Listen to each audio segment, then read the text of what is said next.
भक्तों हर हर महादेव। रामायण पाठ के क्रम में आइए हम चौपाइयों का गायन करें और उनका भावार्थ समझें। पिछले भाग में गाया कि अयोध्यापुरी में भगवान श्री राम के बारात की तैयारी हो रही है। राजा दशरथ जी अपने कुलगुरु वशिष्ठ के जाते हैं और पाती देखने के बाद गुरु वशिष्ठ आदेश करते हैं कि आप जाइए और यथाशीघ्र बारात की तैयारी करके जनकपुर के लिए प्रस्थान किया जाए। इसके बाद आकर वह रनिवास में रानियों को अपनी वह पाती दिखाते हैं। रानियां हर्षित होती हैं उस पाती को देखकर। उसी क्रम में वह भरत जी को बुलाते हैं और कहते हैं कि जल्द से जल्द आप रथ की तैयारी करिए, हाथी घोड़ी की तैयारी करिए ताकि बारात की प्रस्थान हो सके। उसी क्रम में हम चौपाइयों का गायन करेंगे। आइए। भूप भरत पुनि लिए बुलाई, हय गय संदन साजहु जाई। चलहु बेगी रघुबीर बराता, सुनत पुलक पूरे दो भाता। तब फिर राजा ने भरत जी को बुलाया और कहा कि जाकर घोड़े, हाथी और रथ सजाओ, जल्दी श्री रामचंद्र जी की बारात में चलो। ऐसा सुनकर दोनों भाइयों का प्रेम का वर्णन क्या करे, उनके शरीर पुलकित हो गए। आगे भरत सकल साहनी बुलाए, आय सुदीन मुदित उठ धाये। रचि रुचि जीन तुरग तिन्ह साजे, बरन बरन बर बाजी विराजे। तब भरत जी ने तुरंत घुड़साल के अध्यक्ष को बुलाया और उन्होंने घोड़े सजाने की आज्ञा दी। वे प्रसन्न होकर उठ के दौड़े और उन्होंने यथा योग्य घोड़ों को रथों से सजाया। रंग रंग के उत्तम घोड़े सुशोभित हो रहे हैं। सुभग सकल सुठी चंचल करनी, आय इव जरत धरत पग धरनी। नाना जातिन जाही बखाने, निदरि पवन जनु चहत उड़ाने। सब घोड़े बहुत ही सुंदर और चंचल करनी के हैं। वे धरती पर पैर रखते हैं जैसे जलते हुए लोहे पर पैर रख रहे हों। अनेक जाति के घोड़े जिनका वर्णन नहीं हो सकता है, मानो हवा का निरादर करके वह घोड़े हवा में उड़ना चाहते हैं, वायु में उड़ना चाहते हैं। इस प्रकार के घोड़े रथों में जोते जा रहे हैं। तीन तीन सब छयल भय अवसारा, भरत सरिस भय राजकुमारा। सब सुंदर सब भूषण धारी, कर सर चाप तूनी कटि भारी। उन सब घोड़ों पर भरत के समान अवस्था वाले छैल छबीले राजकुमार सवार हुए। वे सभी सुंदर हैं और सब आभूषण धारण किए हुए हैं। उनके हाथों में बाण धनुष है तथा कमर में भारी तरकस बांधे हुए हैं। छरे छबीले छयल सब, सोर सुजान नवीन। जुगपद चर अवसार प्रति, जेयसी कला प्रवीण।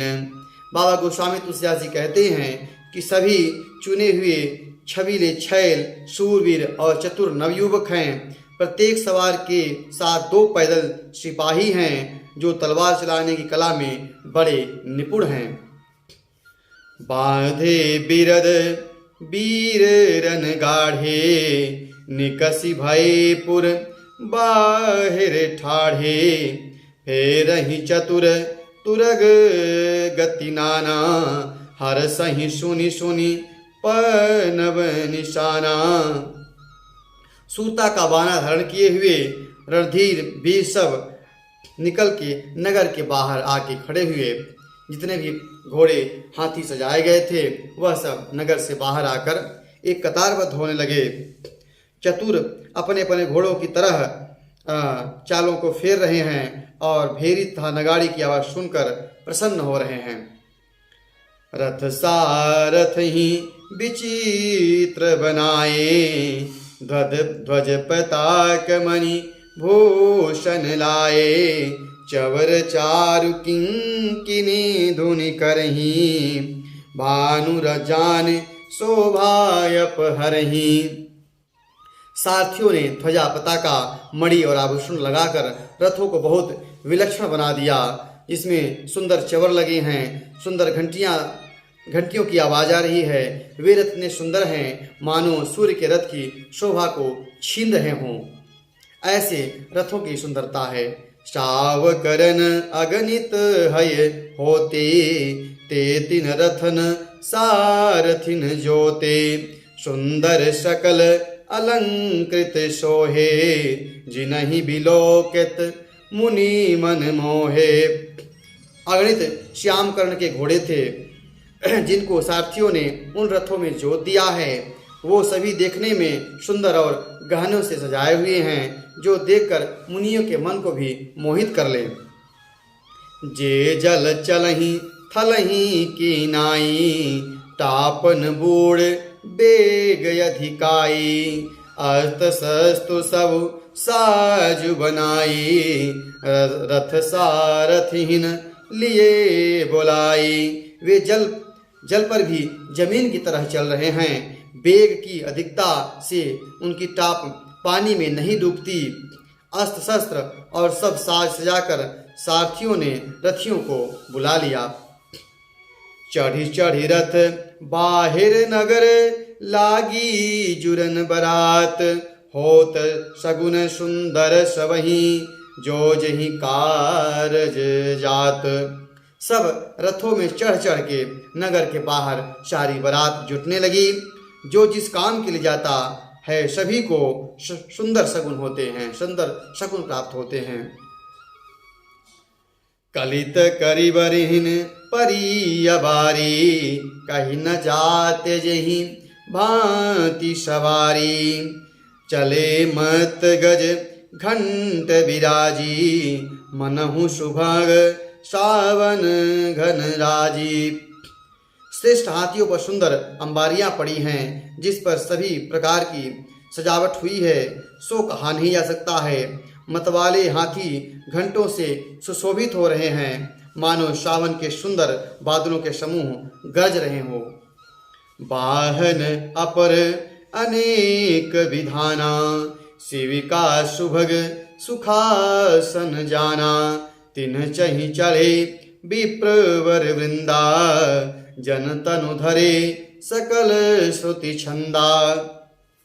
सुंदर पालकियां, सुंदर बैठने योग्य ताम जान और रथ आदि और अनेक प्रकार की सवारियां हैं। उन पर श्रेष्ठ ब्राह्मणों के समूह चढ़कर चले, मानो सब वेदों के छंद ही शरीर धारण किए हुए हैं। मागध सूत बंदी गुण गायक, चले जान जो जे जही लायक, बेसर ऊट विषव बहु जाति, चले वस्तु भरी अगणित भांति। मागध सूत भाट और गुण गाने वाले जो जिस योग्य हैं वह वैसी सवारी पर चढ़कर चले। बहुत जातियों के खच्चर, ऊंट, बैल, असंख्य प्रकार की वस्तुएं लाद कर चल दिए। कोटिन कावरी चले कहारा, विविध वस्तु को बरने पारा, चले सकल से वक समुदायी, निज निज साजु समाज बनाई। कहार अनेक प्रकार के कांवरे लेकर चले। अनेक प्रकार की इतनी वस्तुएं थीं जिसका वर्णन कौन कर सकता है। सब सेवकों के समूह अपना अपना साज समाकर बनाकर चले। रास्ते के लिए भोजन पकवान, क्योंकि जनकपुरी की यात्रा दूर थी, बारात पहुंचने में समय लगता। आगे वर्णन आता है कि बारात कितने दिन में जनकपुरी पहुंचती है, तो उसके लिए रास्ते में भोजन पानी की सब व्यवस्था जो थी वह कांवरे लोग अपने अपने उसमें लेके चल दिए थे। सबके उर निर्भर हरसु पूरित पुलक शरीर, कवहि देखिबे नयन भरी, राम लखन दो वीर। सबके हृदय में अपार हर्ष है, उनके शरीर पुलक से भरे हुए हैं, आनंदित है, मन में एक आनंद आनंद की उमंगन हो रही है। सबको एक ही लालसा लगी है कि वह कब प्रभु श्री रामचंद्र जी को, दोनों भाइयों को, दोनों वीरों को नेत्र भर कर देखेंगे। आज की कथा यहीं तक।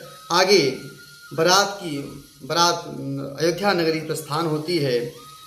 राजा दशरथ जी शंख बजाकर बारात चलाने का आदेश करते हैं। उस कथा को हम गाएंगे। आज की कथा यहीं तक। हर हर महादेव।